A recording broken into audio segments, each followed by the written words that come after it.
Bienvenidos amigos a nuestro nuevo episodio del podcast Conexión TIC y más. Y ahora los dejamos con nuestro anfitrión Daniel Morera, experto con más de 25 años de experiencia.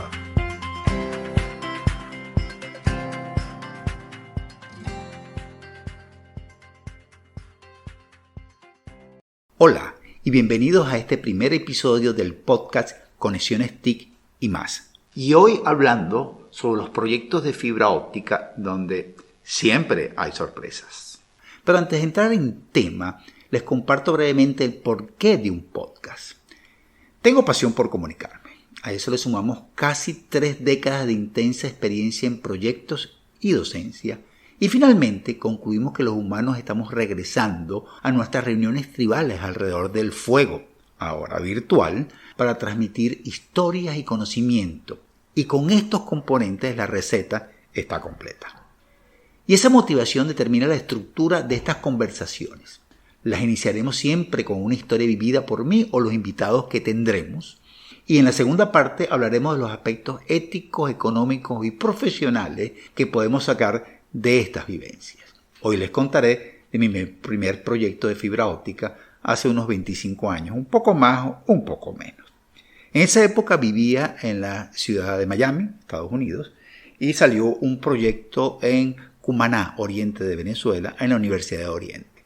Era un cableado estructurado de un edificio de ciencias, una gran cantidad de puntos, y la universidad pedía que nos comunicáramos con los edificios de oceanografía y biblioteca central a través de una fibra óptica.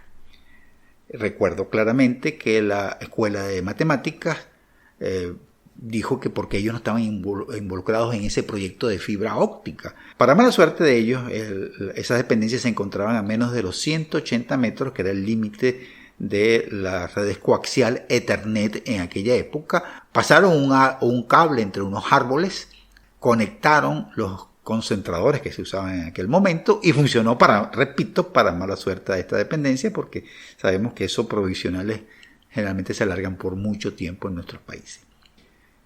Nunca había hecho un proyecto de fibra óptica. Tenía experiencia dando inducciones sobre empalmes de fusión, algo de conectorización, y lo pensé y dije, sí, yo voy a lanzarme, como muchos de nosotros hacemos. Y lo primero que hice fue recurrir a las fábricas. Las fábricas me dijeron, mira, monta este tipo de cable, monta este tipo de vidrio, este tipo de conectores. Ellos mismos me recomendaron que no instalara conectores en campo, no tenía experiencia de instalación de conectores en campo, que más bien llevara unos Pictel, cables preconectorizados, y los fusionara con los cables existentes. Y eso fue lo que hice. Recuerdo cuando iba a iniciar el viaje, el famoso plan B. Y me llevé unos empalmes mecánicos por si acaso. Cuando llegamos a las instalaciones, después de mi viaje Caracas-Miami, Miami-Caracas, Caracas-Cumaná, ya estaban haciendo los tendidos de fibra óptica, ya estaban terminando de hacer los tendidos de fibra óptica, ya tenía muy avanzado la parte de cobre, los equipos que yo tenía trabajando allá. Una de las vivencias que tuve en ese momento fue que cuando estábamos haciendo el tendido de fibra óptica, habíamos hecho los cálculos a través de ciertas cámaras de la universidad, pero al final encontramos una ruta más corta y cuando llegamos al edificio de oceanografía sobraban como 25 metros. El técnico me dice, ingeniero, los corto y dejo unos 3 metros para la conectorización. Le dije, puedes guardar los 25 metros en la parte de arriba, pero no son como muchos. Dice, se cae el techo, pesa mucho, o sea, caben. Me dijo, bueno, sí. Y lo guardaron ahí. Años después me enteré que la universidad tuvo que mover ese distribuidor ODF de fibra óptica y pudieron aprovechar esos metros de fibra óptica. Bueno, venía el momento de la conectorización. Y de unos empalmes había una derivación. Cuando arrancó con mi empalmadora, no hacía el trabajo. Error, fallaba. Llamo a la fábrica me pone con el departamento de soporte. Ellos me guiaron por los menús de diagnósticos y pruebas, me guiaron por la calibración y recalibración, y al final me dije, mira, el empalmador se descalibró, la única manera es que se lleve a fábrica, la cual estaba a varios miles de kilómetros. En ese momento apareció la luz del plan B. saqué mis empalmes mecánicos, los instalé y lo que llevé para probar, que eran unas linternas especiales de fibra óptica, las coloqué en cada uno de los hilos y la luz salía brillante del otro lado, lo cual me causó mucha alegría. Pero la verdadera satisfacción ocurrió cuando ellos conectaron los concentradores, que es lo que se usaban en aquella época, y funcionaron perfectamente. Esa emoción, ese hormigueo que te da el medio que tú diseñaste o instalaste, sea cobre, sea fibra óptica, sea inalámbrico, funciona correctamente, nunca lo he perdido. Yo pienso que esa es parte de la responsabilidad que uno debe tener en un proyecto. Y eso me lleva unos años antes, cuando empecé mi carrera, también como profesor universitario. Recuerdo que tenía una gran admiración por una profesora que daba muy bien las clases. Y antes de iniciar mis clases, hablé con ella y le dije, mire, profesora, ¿cómo hace usted para que no se le sientan los nervios, para que no se ponga nerviosa en una clase? Y ella me dice, no, yo siempre cuando enfrento, sobre todo primera vez que enfrentas a un grupo nuevo, siempre siento un hormigueo. Y eso es parte de la responsabilidad de que te importa ese grupo. El día que tú no sientas ese nerviosismo, aunque sea leve, por iniciar clases o por preparar algo, perdiste el interés y quizás hasta el respeto por lo que estás haciendo. Y es el momento de retirarse. Eso para mí me grabó. Y para mí es fundamental el tener ese cosquilleo a lo largo de los años, a pesar de los años que a lo largo de todas estas épocas he adquirido toda la experiencia necesaria para cada vez haya menos sorpresas y hacerlo más profesionalmente. Siempre debe existir esa responsabilidad y ese sentimiento que debes tener ante un proyecto bien hecho y que funciona.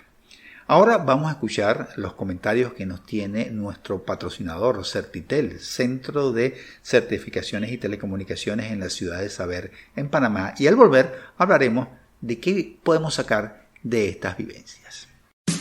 Estamos en un mundo donde el conocimiento tecnológico te diferenciará. Certitel, Centro de Certificaciones en Telecomunicaciones, te ofrece la oportunidad de ampliar el conocimiento de tus asociados y colaboradores con certificaciones en diseño e instalación de cableados estructurados y fibra óptica. Somos los únicos en Panamá con salones equipados para teoría y práctica con lo último en tecnología, ubicados en la Ciudad del Saber y con los mejores instructores dotados de una sólida formación académica y extensa experiencia de campo. Visita nuestra página web en www.certitelsa.com. Certitelsa.com. Inicia el camino seguro. El futuro es ahora.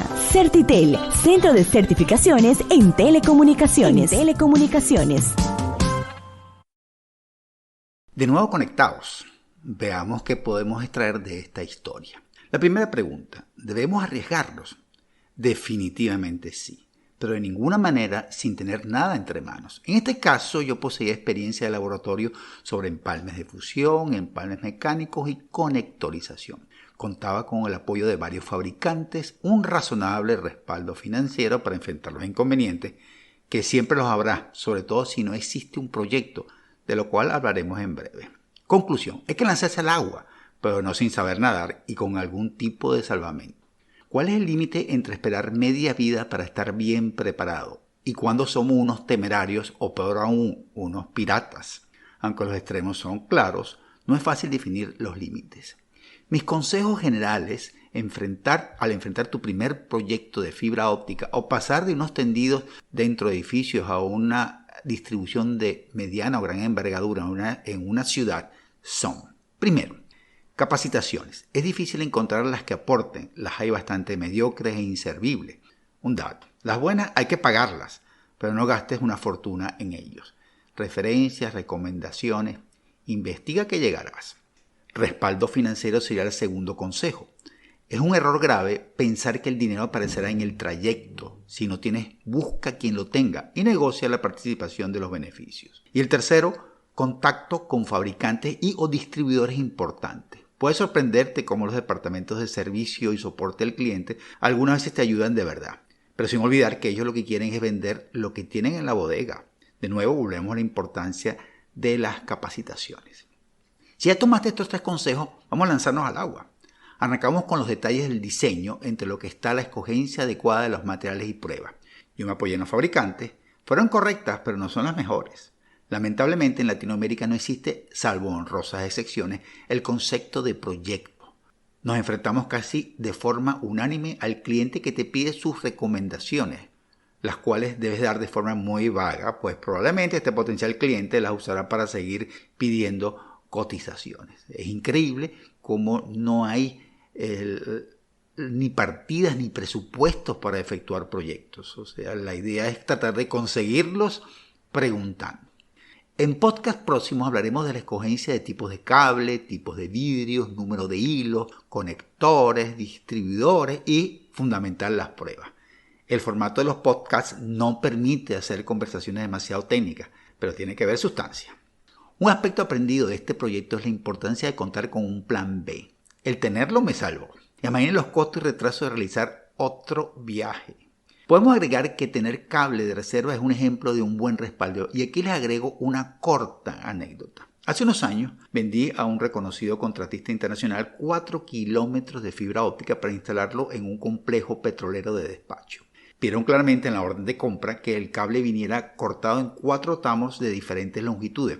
Ojo, en la orden de compra por escrito, siempre dejen todo por escrito. El tramo más largo, de casi 2 kilómetros, se quedó corto por 3 metros, pues ellos tomaron las distancias de los planos sin agregar reservas. Por supuesto, la petrolera no aceptaba empalmes, no quiero darles más detalles, pero les costó bastante dinero el error. Claro, había suficiente soporte financiero. El último aspecto, que debió ser el primero: ¿cuándo usamos fibra óptica? En esta ocasión la decisión fue por distancias. Recuerden que la universidad optó que el departamento de matemáticas será resuelto con cable coaxial.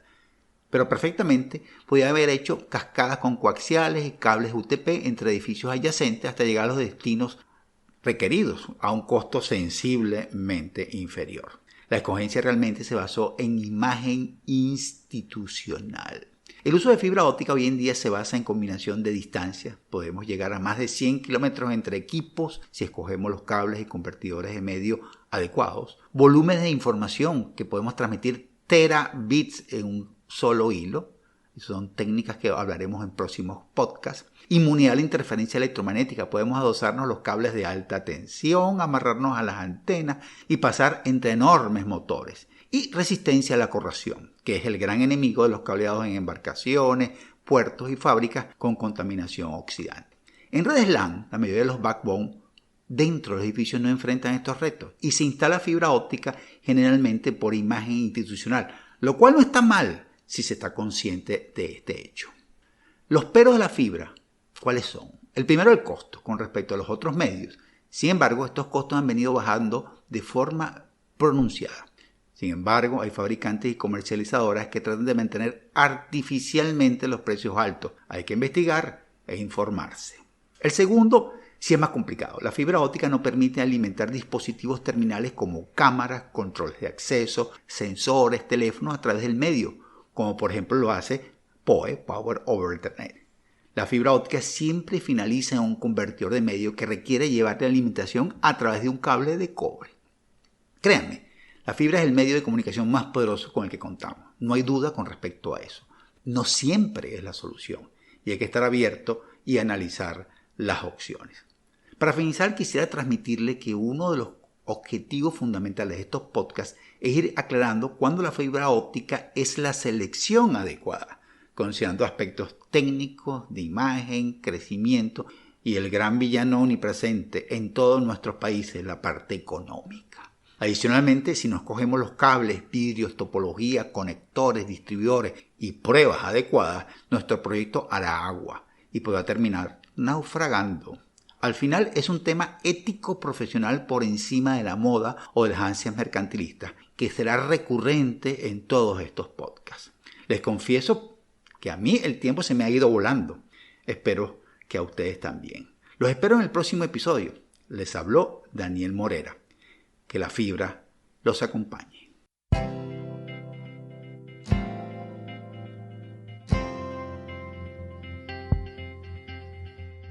Muchas gracias amigos por acompañarnos. Nos encontraremos en nuestro próximo episodio. No olviden suscribirse al podcast. Saludos.